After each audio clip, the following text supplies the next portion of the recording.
Baik, untuk mempersingkat waktu kepada penyaji pertama untuk membacakan bagian pertama. Pada teman kami, Arwadi Marjaya Gula dipersilakan.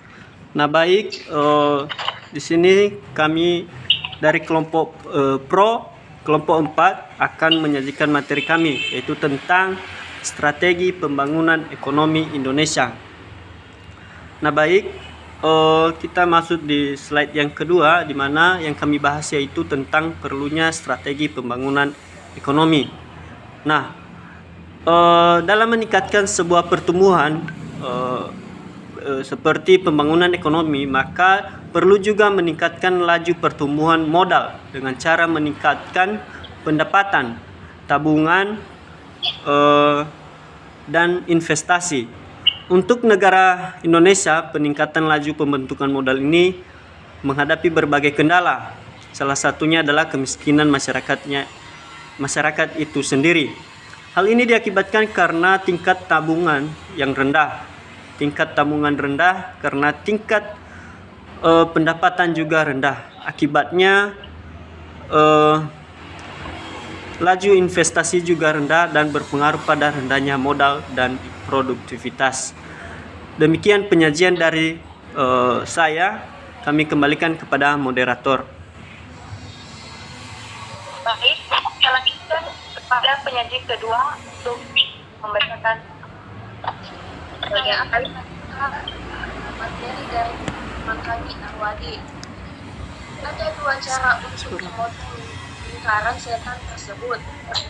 Antara lain, yang pertama, melakukan pembangunan yang terencana dengan mencari modal dari luar negeri yang disebut industrialisasi. Yang kedua yaitu dengan cara menghimpun tabungan wajib yang disebut industrialisasi dengan kemampuan sendiri. Kedua dasar pemikiran dunia perencanaan. Bagian A itu untuk memperbaiki memperkuat mekanisme pasar, dan yang bagian B untuk mengurangi penanggungan. Pembangunan sangat diperlukan karena merupakan jalan terbaik mengatasi kemiskinan di NSB dan negara Indonesia khususnya. Kami kembalikan kepada Mulia. Baik, untuk bagian B akan dilanjutkan oleh teman kami Mr. Kami kasih kepada teman kami di belakang.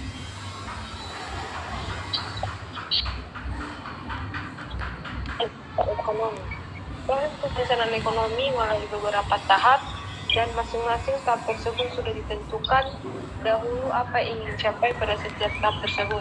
Tahap-tahap tersebut adalah: 1. Menetapkan tujuan yang ingin dicapai dalam perencanaan ekonomi seperti pertumbuhan, penciptaan kesempatan kerja, distribusi pendapatan, pengangguran, kemiskinan, dan sebagainya.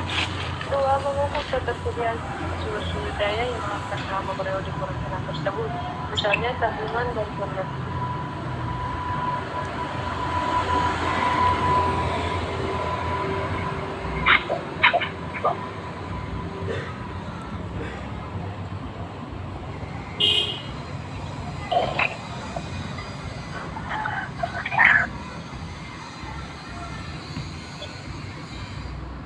Kegiatan-kegiatan yang mungkin dan penting untuk mencapai tujuan nasional atau welfare foundation tanpa adanya kendala sumber daya dan organisasi.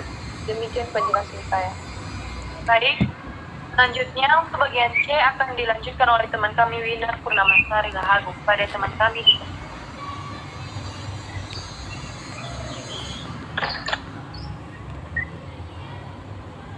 Winner itu udah cukup.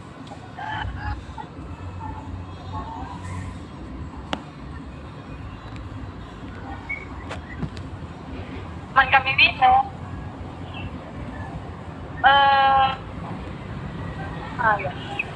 Ya, baik. Yang C, syarat keberhasilan suatu perencanaan. Kunci keberhasilan suatu perencanaan biasanya memerlukan adanya hal-hal sebagai berikut. Badan A, Komisi Perencanaan sebagai badan pelaksanaan perencanaan yang terorganisasi dengan tepat. Bagian B, data statistik perencanaan yang baik. melakukan analisis yang menyeluruh tentang potensi sumber daya yang dimiliki beserta kekurangannya. Bagian C, waktu perencanaan harus menetapkan tujuan dan hendak dicapai. Bagian D, menetapkan sasaran dan prioritas, menetapkan sasaran dan dibuat secara makro dan sektoral. Bagian E, mobilisasi sumber daya dalam perencanaan, ditetapkan adanya pembiayaan oleh pemerintah sebagai dasar mobilisasi sumber daya yang tersedia. Bagian F, keseimbangan dalam perencanaan. Suatu perencanaan hendaknya mampu menjamin keseimbangan dalam perekonomian untuk menghindarkan kelangkaan maupun surplus pada periode perencanaan. Terima kasih. Baik, terima kasih penyajian. Sekarang dilanjutkan oleh penyaji terakhir Yuprianto Lahasada. Baik, kita melanjutkan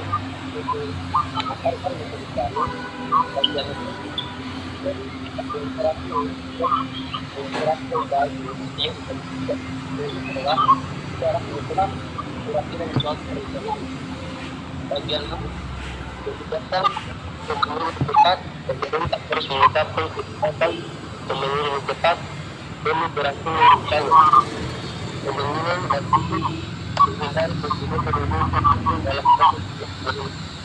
bagaimana demokrasi yang ekonomi untuk usaha harus juga berdampak ekonomi dalam administrasi khususnya dalam pengembangan bagian-bagian departemen dan pemerintah. Bagian J, dasar pendidikan yang bersih dan giat memerlukan dasar pendidikan yang kuat, perencanaan yang harus memperhatikan standar moral dan etika masyarakat. Bagian K, teori konsumsi. Salah satu syarat penting dari perencanaan pembangunan modern adalah bahwa perencanaan tersebut harus dilandasi oleh teori konsumsi. Bagian ini, dukungan masyarakat merupakan faktor penting bagi merealisasikan perencanaan dan satu negara yang demokratis. Mungkin dari saya tertutup pada moderator. Baik, terima kasih kepada penyaji terakhir. Dan kesimpulan atau pernyataan pendukung dari kelompok kami yang berkaitan tentang strategi pembangunan ekonomi ini, bahwasanya strategi pembangunan ekonomi suatu negara akan berpusat pada upaya pembentukan modal dan bagaimana yang secara seimbang menyebar terarah dan memusatkan sehingga dapat menimbulkan pertumbuhan ekonomi. Strategi yang cocok diterapkan di Indonesia adalah strategi pembangunan seimbang karena Indonesia menganut prinsip keadilan sosial, di mana yang paling ditekankan adalah keadilan dalam seluruh aspek pembangunan infrastruktur, pengembangan manusia, dan pembangunan potensial ekonomi. Adanya strategi pembangunan ekonomi, tentu saja pembangunan yang ada di Indonesia seimbang dan merata, serta pembangunan di infrastruktur di Indonesia merata. Maka pembangunan ekonomi ini adalah tingkat produksi meningkat. Demikian materi serta pernyataan dari kelompok pro. Jangan ada sanggahan dari kelompok kontra. Waktu dan kami persilakan. Itu ya, tidak ini nomornya Dari kelompok kontra.